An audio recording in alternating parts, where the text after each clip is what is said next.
t'est-il déjà arrivé de te poser des questions pour lesquelles il ne semble y avoir aucune réponse? Je me souviens, quand j'étais encore plus jeune, quand je n'étais qu'un gamin, parfois, je me couchais et je regardais en pleine nuit le ciel étoilé. Et je me disais, ah oui, c'est Dieu qui a créé tout ça, certainement. C'est ce qu'on nous a dit. Mais si Dieu a créé tout ceci, qui l'a créé lui, Dieu? Et celui qui l'a créé lui? Et je me perdais dans ces questions sans jamais avoir de réponse. Vous savez bien de quoi je parle. Nos vies, nos instants de vie sont remplis de questions existentielles. Vous savez, l'homme s'est découvert un jour sur cette terre. En réalité, il ne sait d'où il vient et il cherche à comprendre ce qui lui arrive. Il cherche à comprendre comment les choses fonctionnent dans sa vie, comment les événements viennent à sa rencontre. C'est pas très clair pour lui. Alors il se pose des questions, il se pose beaucoup de questions qu'on appelle donc les questions existentielles. Pourquoi ma vie ne se déroule pas comme je le veux? Pourquoi cette situation vient à moi? Pourquoi moi et non pas les autres? Pourquoi telle ou telle personne semble-t-elle vivre mieux que moi?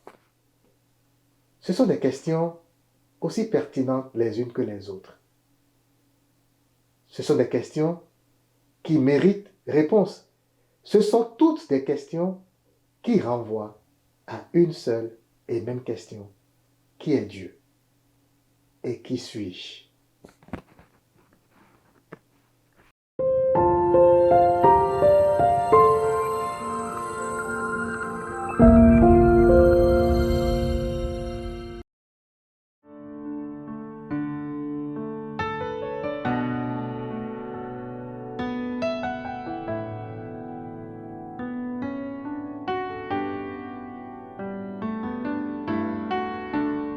Nous sommes tous nés dans une famille, d'un père, d'une mère, et nous avons vécu dans cette cellule familiale qui nous a inculqué les premières valeurs de vie, la plupart du temps des valeurs culturelles, familiales. Nous avons appris qu'il ne fallait pas casser des objets. Nous avons appris qu'il ne fallait pas manquer de respect. Nous avons appris bien de règles de morale. Nous avons également appris d'autres choses. Parfois, on nous dit de ne pas saluer l'inconnu. Des règles qui trouvent leur origine, la plupart du temps, plus de la peur que de la morale. Et nous avons appris tout cela. Et après, nous sommes rendus à l'école qui nous a aussi enseigné ces valeurs. Les valeurs sociales, les connaissances scientifiques, et j'en passe. Et dans tout ce cheminement, nous avons appris à nous connaître d'une certaine façon. Nous avons appris à découvrir que nous sommes un garçon, une fille, que nous avons un corps et que nous avons une biologie qui fonctionne en nous, que nous avons également des pensées, des désirs. Hein? L'enfant qui veut un bonbon, par exemple. Et plus tard, quand nous grandissons, eh bien, notre vie change parce que les responsabilités s'accroissent. Et nous devenons jeunes adultes, nous avons des amis, nous avons un copain, une copine, et après nous sommes parents, et après nous sommes grands-parents. Et tout ce parcours de vie n'est pas sans nous poser des questions, ces mêmes questions que j'ai posées dans l'introduction à cet enseignement. Pourquoi la vie? Qui suis-je? D'où est-ce que je viens? D'où est-ce que nous venons tous? Pourquoi telle ou telle personne semble être brutale? Pourquoi l'adversité? Pourquoi les guerres? Pourquoi tuer quelqu'un? Ce sont des questions qui renvoient tous à l'origine de l'humanité. Alors, dans cet enseignement, nous allons nous intéresser à cette question unique existentielle. Qui est Dieu? Qu'est-ce que Dieu? Évidemment, connaître Dieu, c'est se connaître soi-même. Parce que, dans tous les cas, c'est lui qui détient le manuel de chacun de nous, la fabrication de l'homme. C'est lui qui a fabriqué l'homme, c'est lui qui a créé l'homme, c'est lui qui a créé tout ceci. Donc, nous avons des réponses et ces réponses sont gravées dans notre subconscient qui enregistre évidemment tout ce qui est conditionnement, apprentissage, toutes les choses, toutes les informations auxquelles nous avons cru à un moment donné de notre vie sont enregistrées dans notre subconscient. Et quand les situations se produisent, la première réponse qui nous vient quand on réfléchit, ça provient du subconscient. Mais il vient des fois où avoir donc les circonstances qui se produisent, l'on n'est pas satisfait de ces réponses. Les pourquoi, ils sont nombreux. Et qu'on nous dise, par exemple, que je viens de perdre, par exemple, si on me dit, par exemple, je viens de perdre un être cher, je ne sais pas, mon père ou ma mère ou un être cher, et que je suis dans ces émotions, je me dis, mais Dieu, il est où?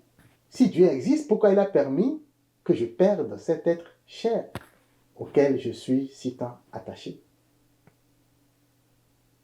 À un moment donné, les réponses qui proviennent du subconscient, de nos conditionnements ou de nos apprentissages, que ce soit scientifiques, éducatifs ou religieux, ne suffisent plus à donner un sens aux événements de notre vie. Et on peut, les exemples foisonnent. On peut trouver tellement d'exemples. Ce qui nous amène à dire que c'est l'expérience qui éveille. Lorsque j'ai une certaine connaissance, les seules choses qui, à un moment donné, sont susceptibles de remettre en cause ces croyances que j'ai, ce sont les expériences. Alors, je suis dans le besoin, je souffre. Chaque matin, je regarde mon compte en banque et il n'y a rien dedans, mais je dois payer mes factures. Et je suis toujours dans les soucis. Mais il est où Dieu? Est-ce que tout ce qu'on m'a dit sur Dieu se réalise en ce moment-là? Est-ce que je le vois se manifester dans ma vie avec ce que je vis? Ce sont des questions légitimes qui créent ce que nous pouvons sentir comme un déphasage entre la réalité que nous percevons et la réalité que nous sommes. Alors, c'est un déphasage, comme on dit, il y a un écart. Mais on peut se poser la question de savoir d'où vient cet écart. Il faut savoir que ce que nous entendons n'est pas forcément notre vérité à nous. Et ce n'est définitivement pas forcément la vérité. Parce qu'il faut savoir, nous avons une ligne de vérité centrale, la lumière divine. Dieu est la vérité. C'est lui qui a créé certainement tout ceci, on va le voir tantôt. Mais nous avons nos propres vérités. Dans ce cheminement de la compréhension de ce qui nous arrive, nous créons nos propres vérités. Lorsque un parent me dit que je ne dois pas saluer l'étranger et que je crois à cette parole, ben, elle est gravée dans mon subconscient. et elle devient ma vérité. Mais est-ce que c'est la vérité? Non. Je vais le comprendre plus tard quand je vais grandir que ce n'est pas la vérité. C'est une vérité de quelqu'un, en l'occurrence ici, mon parent, qu'il m'a inculqué dans le but de me protéger. Alors, quand on dit souvent la foi vient de ce que l'on entend, on peut voir ici très clairement que cette vision-là est limitée. Parce que quelqu'un peut me dire quelque chose à laquelle je ne vais pas croire. Et même si je crois à ce qu'il m'a dit, c'est sa vérité à lui.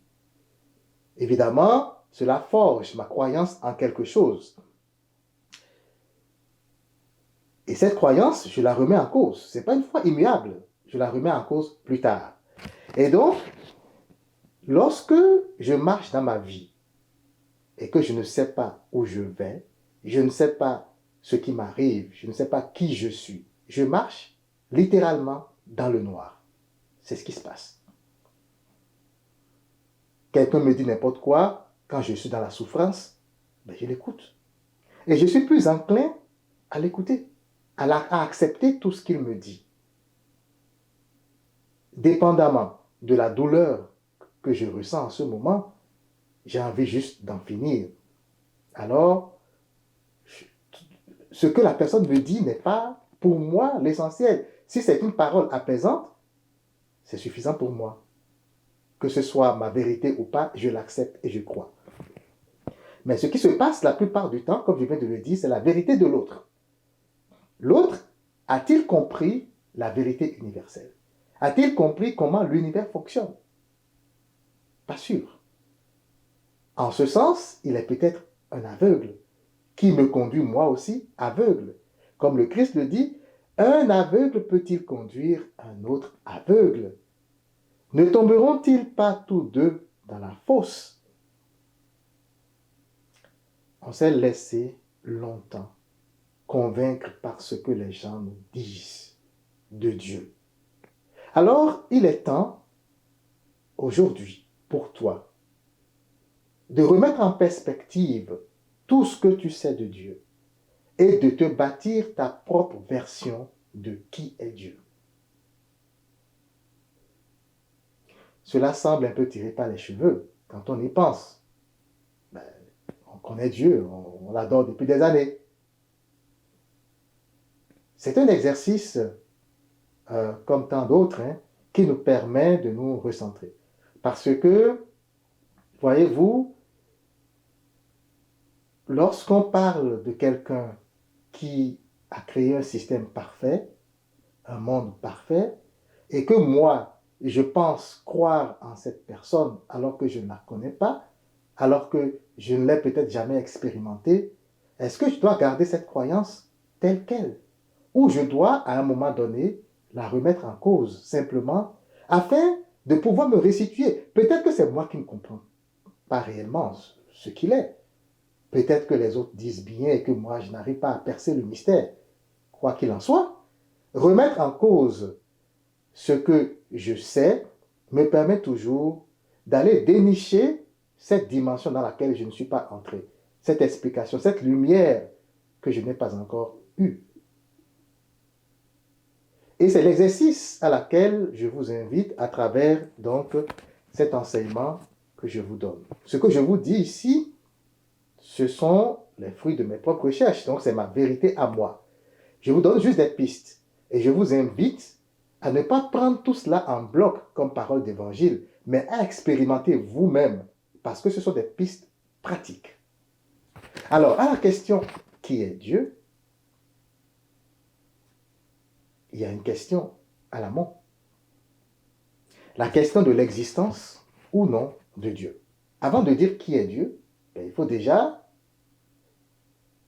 se convaincre qu'il y a un Dieu qui existe, n'est-ce pas? Et ça, ce n'est pas le but de cet enseignement-ci. Je ne vais pas convaincre quelqu'un que Dieu existe. Mon but n'est pas de prouver que Dieu existe. Pourquoi? Parce que, à mon avis, il n'y a rien à prouver. Le mot dont on parle ici, c'est existe. Lorsqu'on regarde la perfection de ce qui est créé, quand on regarde tout ceci, on peut juste dire ça vient du néant. Mais le néant, c'est aussi une chose, justement. Et Dieu peut être le néant.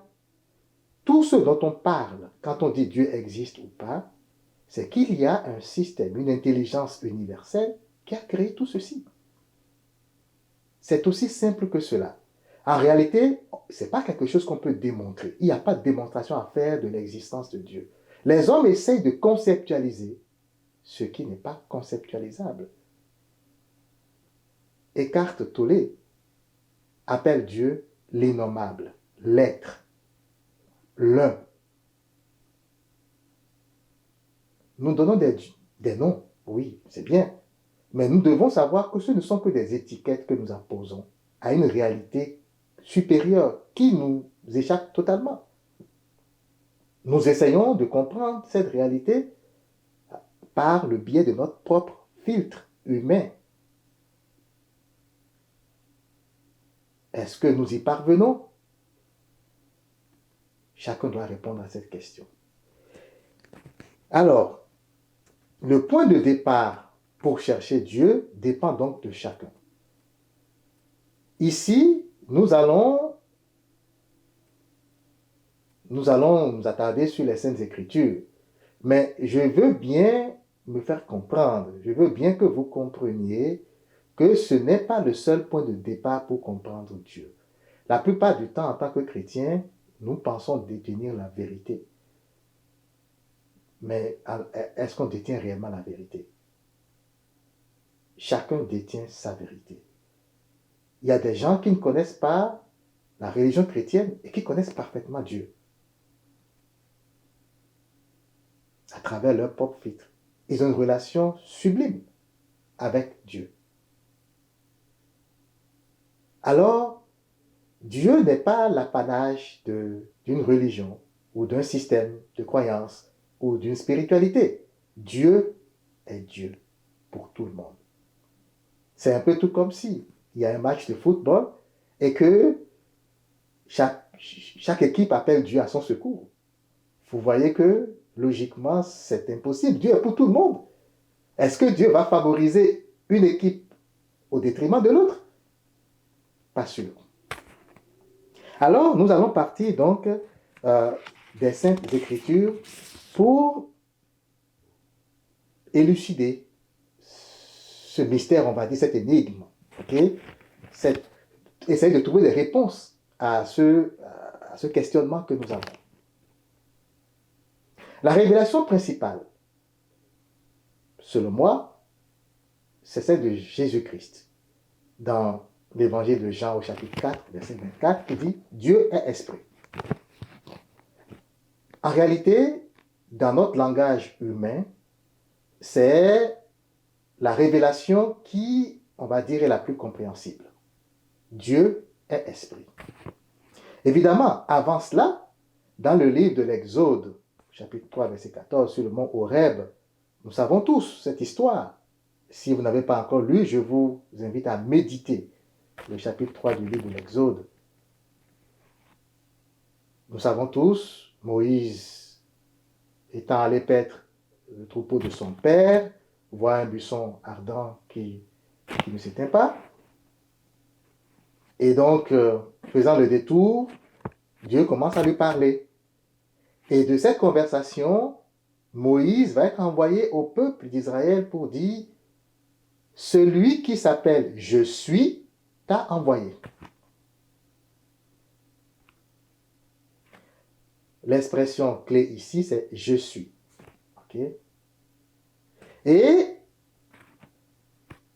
évidemment, cette même expression, on va la voir dans les paroles de Christ. Avant qu'Abraham fût, je suis. Dieu, c'est je suis. En réalité, c'est une formule magique. C'est une formule vraiment magique. Laissez-moi prendre un moment pour vous faire l'apologie de cette expression, je suis. C'est une expression magnifique. C'est puissant. C'est merveilleux. En fait, le je suis est l'expression de qui nous sommes. Dieu dit, moi je m'appelle je suis. Évidemment, Dieu a créé l'homme à son image et à sa ressemblance. Image et ressemblance. Pas seulement image et ressemblance. Ce je suis que Dieu est, il a donné ça à l'homme. Alors, qui dit je suis? Dieu dit je suis. Le Christ, l'homme appelé Jésus, a dit je suis. Avant qu'Abraham fût, je suis. Dès qu'il a pris conscience de ça et qu'il a proclamé le je suis, il est devenu Jésus le Christ, le Messie. Jésus habité par le je suis. Et nous aussi, ne croyez pas que nous sommes du reste. Regardez dans notre quotidien les expressions que nous lançons par-ci, par-là. Je suis beau, je suis lamentable, je suis ceci, je suis cela. À chaque fois que nous disons je suis, nous invoquons l'unique esprit, l'ultime réalité divine qui nous habite. Voilà la grande révélation. Nous devons faire attention à ce que nous pensons et à ce que nous disons. Le je suis, c'est l'expression ultime de notre unité avec Dieu. L'expression ultime de notre unité avec Dieu. Mais comment ça fonctionne? Le Christ nous l'a révélé dans l'évangile de Jean au chapitre 17, verset 23. Il nous l'a révélé. Souvent, on va lire ce passage, mais on ne fait pas trop attention à ce que ça donne. Le Christ a dit, moi en eux et toi en moi, afin que tous soient un. Moi en eux. En eux, il parle de nous, de ses disciples. Donc le Christ s'adressait à Dieu. Il dit, moi en eux. Et il dit, toi en moi, afin que tous soient un.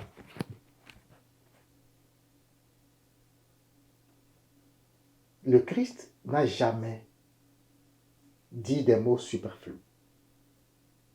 C'est le plus grand maître de tous les temps. Et quand je dis le plus grand, je mesure le mot. Il y a d'autres révélations qui le disent. Et quand le Christ dit « toi en moi », il parle de ce « je suis » qu'il ressent en lui. Il a toujours dit, il a dit « les paroles que je vous ai dites ne viennent pas de moi, mais c'est de mon Père ». Les paroles que je vous ai dites ne viennent pas de moi. Jésus a toujours su que en lui, son âme à lui, c'est Dieu. Il n'avait aucun doute là-dessus. Toi en moi. Et c'est pourquoi il disait, croyez en moi. Quand il disait, croyez en moi, ce n'est pas dans l'homme Jésus, mais c'est dans le Dieu qui l'habite. Croyez en moi. Et pour faire la différence, parce qu'il ne faut pas faire l'amalgame non plus, la réalité, c'est que nous pensons souvent que la plupart du temps, on va le voir dans nos publications, nous pensons souvent que le Christ fait tout cela parce qu'il est juste Dieu, que nous ne sommes pas Dieu. Mais ce n'est pas ce qu'il a dit. Si vous croyez en moi, vous allez faire les choses que moi je fais, et vous ferez plus encore. Alors, c'est important de pouvoir prendre la mesure des choses. Je ne veux pas remettre en cause un dogme ici ou quelque chose, ce n'est pas le but. Le but, c'est de se questionner sur nos croyances, de dire qu'est-ce que moi je crois de tel ou de tel concept ou de telle parole ou de tel aspect. Et pourquoi ceci ne parvient pas, enfin n'arrive pas à débloquer en moi le potentiel de ce que je suis. C'est la question qu'on se pose.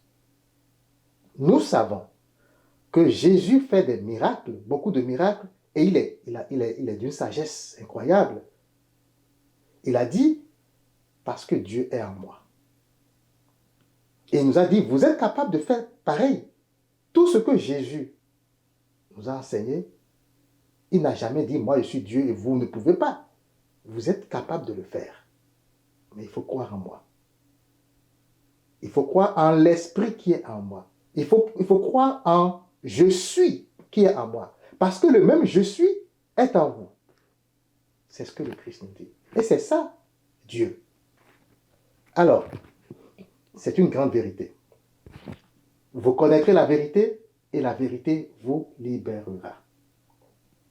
Vous connaîtrez la vérité et la vérité vous libérera. La grande vérité qui libère, c'est la connaissance de Dieu. Et le Christ l'a dit, la vie éternelle, c'est de te connaître, toi le vrai Dieu. Et lui, Jésus, il a connu. Lui, Jésus, il a connu.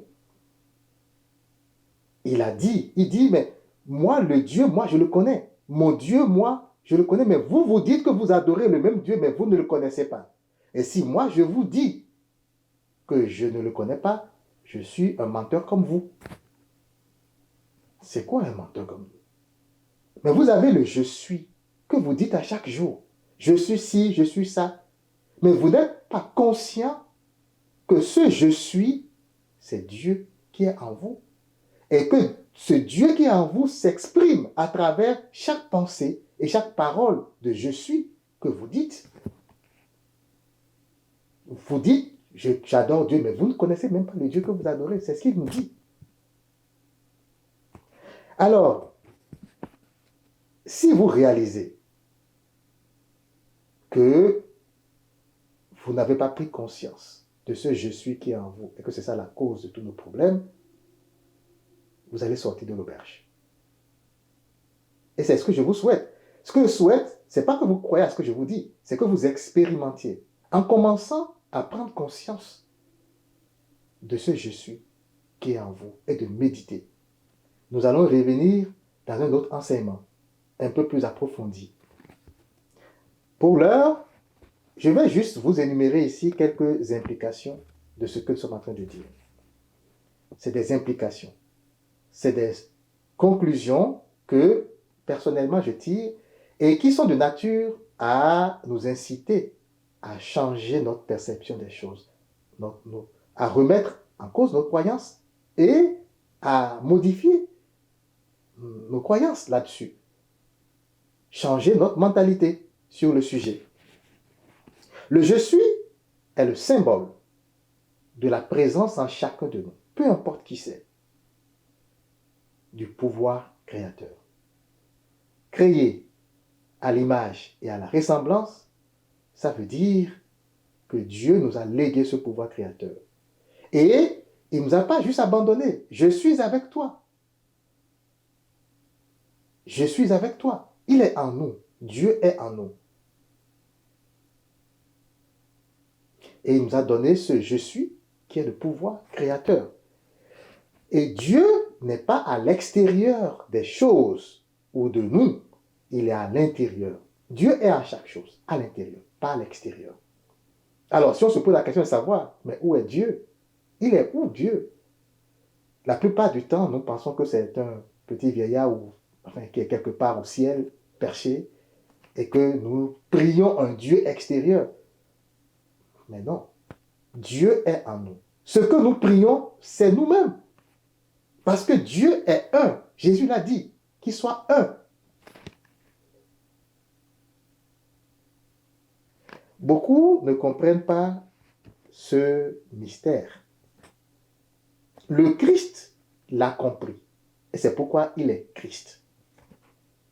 Tout ce qu'il a fait, il n'a jamais douté. Je sais que tu m'exauces toujours. Même s'il parle à Dieu, il parle à cette conscience unie. Sa conscience à lui, unie à la conscience d'être. Unie à son âme. Et il sait que c'est la clé de la réalisation de tout. La clé de la réalisation de l'impossible. c'est d'élever sa conscience de telle façon à savoir que je suis un avec Dieu. Il n'est pas à l'extérieur, il n'est pas perché. Je ne prie pas un Dieu qui est là-bas et moi je suis ici. Non. Il est en moi, il est en toutes choses. Et il faut y croire. Jésus l'a compris. Il est devenu le Christ. Et il nous a dit, si vous croyez en ça, vous-même, vous allez faire les mêmes choses que moi. Le roi David l'a aussi compris. Dans le psaume 82 au verset 6, il a dit, vous êtes des dieux, vous êtes des fils du Très-Haut. Il a compris, le roi David. Nous n'avons pas encore compris. Nous sommes même gênés de dire que nous sommes Dieu. Nous sommes gênés de répéter la parole de Dieu. Nous sommes gênés de dire que nous sommes des fils du Très-Haut. Parce que nous nous voyons un moins que rien. Et pourtant, vous le savez, l'homme n'est pas un moins que rien. L'homme est au sommet de la création. C'est vrai. Le plus grand être conscient dans cette création, c'est l'homme. Alors, nous devons savoir que le je suis est une proclamation. C'est très, très important.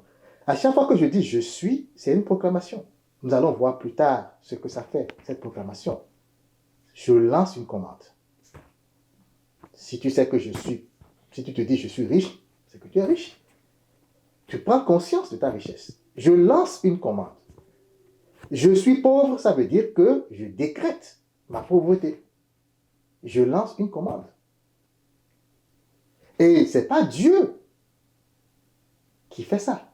Dieu te permet, à travers le libre arbitre qu'il t'a donné, de pouvoir décréter des choses. Demandez et vous recevrez.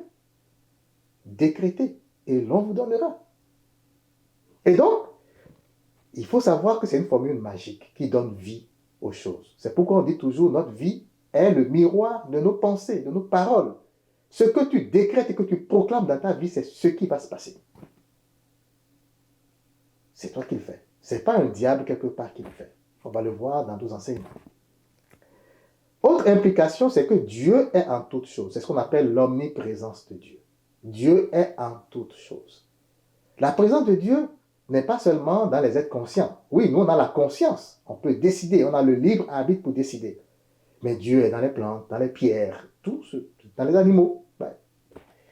Il n'est pas en un seul lieu. Il est partout à la fois.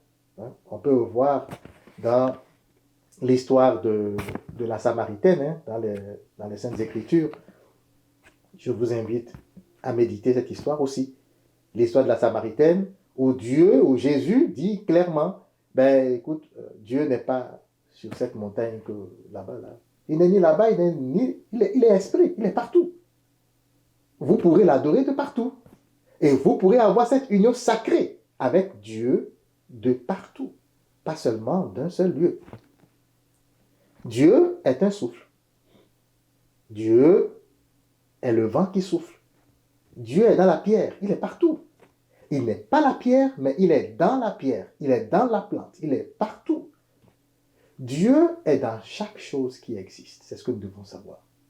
Alors, l'autre que nous sommes en train de diaboliser, Dieu est en lui. L'autre religion que nous sommes en train de diaboliser, Dieu est en elle. L'autre qui ne connaît pas Dieu, que nous sommes en train de diaboliser, Dieu est en lui. L'adversité, Dieu est dedans. On va voir plus tard dans nos enseignements, un peu plus en profondeur, tous ces concepts. Mais il faut savoir que tout ce qui existe, chaque chose qui existe, existe en Dieu. C'est lui qui l'a créé. C'est la plus grande vérité. C'est celle qu'il faut prendre pour aller corriger notre subconscient. Alors, nous allons finir ce petit enseignement par une question qu'on se pose souvent aussi. Maintenant, nous savons que Dieu est partout, il est en nous. Comme le Christ le dit, le royaume des cieux est en vous. Dieu est au fond de notre cœur. Mais pourquoi n'arrivons-nous pas souvent à expérimenter pleinement sa présence? La première chose, c'est les croyances. Parce que nous prions tout le temps un Dieu qui est à l'extérieur. Et ça, c'est des choses, l'éveil spirituel qui se passe en ce moment doit adresser cette question. On ne peut pas prendre une nouvelle croyance et la coudre avec l'ancienne croyance. On ne peut pas mélanger l'ancien et le nouveau. Le Christ l'a dit. Hein? Un nouveau vêtement, et on va le nouer à l'ancien, ça va se déchirer. Les vieilles idées, nous devons les abandonner. Nous devons commencer à penser renouveau, renaissance. Okay? Dieu est en nous. Si nous ne parvenons pas à l'expérimenter, c'est parce que nous n'avons pas pris conscience de cette réalité que Dieu est véritablement en nous et s'exprime à travers tout ce que nous pensons et faisons. Il nous parle. Parfois, nous prenons nos propres décisions. Parfois, nous n'avons pas conscience de ça. Et qu'est-ce qui fait que nous prenons nos propres décisions et que nous n'écoutons pas ce que Dieu nous dit? Nous allons le voir plus tard, c'est la peur. Okay? Dieu étant en nous, nous pouvons le voir. Le Christ l'a dit, nul n'a vu le Père, sinon celui qui vient de Dieu. Celui-là a vu le Père. Venir de Dieu, c'est prendre conscience qu'on est un avec lui. Ce n'est pas descendre littéralement, là, comme on le voit. Non, c'est que Dieu agit en toi. Tant que tu fais des choses par toi-même, parce que tu n'as pas compris, tant que tes pensées et tes actions sont basées sur la peur et non sur l'amour, ben, tu n'as pas vu Dieu. Lorsque tu agis par amour, de façon la plus profonde de toi, tu as vu Dieu. Et tu sais que tu as vu Dieu. Et tu sais que tu connais Dieu. Et c'est par là qu'on va finir. Jean 8, 54-55. Jésus répondit, si je me glorifie moi-même, ma gloire n'est rien. C'est mon Père qui me glorifie. Lui que vous dites être votre Dieu et que vous ne connaissez pas. Moi, je le connais. Et si je disais que je ne le connais pas, je serais semblable à vous, un menteur. Mais je le connais et je garde sa parole. Je garde sa parole, ça vient après. Souvent, on va dire, c'est parce que j'ai gardé la parole de Dieu que je connais. Non, non, c'est pas vrai. Ça vient après. La connaissance de Dieu, c'est une prise de conscience. C'est une foi inébranlable. Je sais que je suis un avec Dieu. Tant que j'ai peur, je peux garder n'importe quelle parole je veux. Ça ne résoudra rien à moi. Mais lorsque par l'amour de Dieu, je commence à ressentir sa présence à travers la méditation, à travers le calme intérieur, en faisant beaucoup d'exercices spirituels, je me rapproche de plus en plus. Je prends conscience qu'il n'y a aucune raison d'avoir peur. En ce moment, je découvre que Dieu est là. Hein? Dans les vallées de l'ombre de la mort, je suis avec toi. Le psaume 23, c'est des choses que nous devons méditer. Méditer profondément pour nous rendre compte qu'il n'y a aucune raison d'avoir peur. Aujourd'hui, c'est la grande révélation. Vous connaissez Dieu et vous pouvez le connaître. Vous pouvez méditer sur Dieu. Vous pouvez expérimenter sa présence à travers ces exercices méditatifs que je vous propose. Mais d'ici là, gardez que rien ni personne jamais ne vous séparera de l'amour de Dieu. Personne ne nous sépare de l'amour de Dieu. Il est là. Saint Paul l'a dit. Lui aussi l'a réalisé, hein, Saint Paul, comme le Christ l'a réalisé. À un moment donné, il a dit, ah ben ce n'est plus moi qui vis, c'est le Christ qui vit en moi. C'est un esprit. C'est l'esprit divin. Alors, je te souhaite de prendre la mesure des choses, de remettre en question tes anciennes croyances, de méditer sur tout ceci, afin de réaliser le plus rapidement possible pour ton bonheur, pour ta joie, que tu es un avec Dieu qui est le je suis, et que toi aussi tu es le je suis. Et que c'est la proclamation, la formule magique qui dénoue tous les liens dans ta vie et qui ouvre toutes les portes pour toi. Que le Seigneur te bénisse.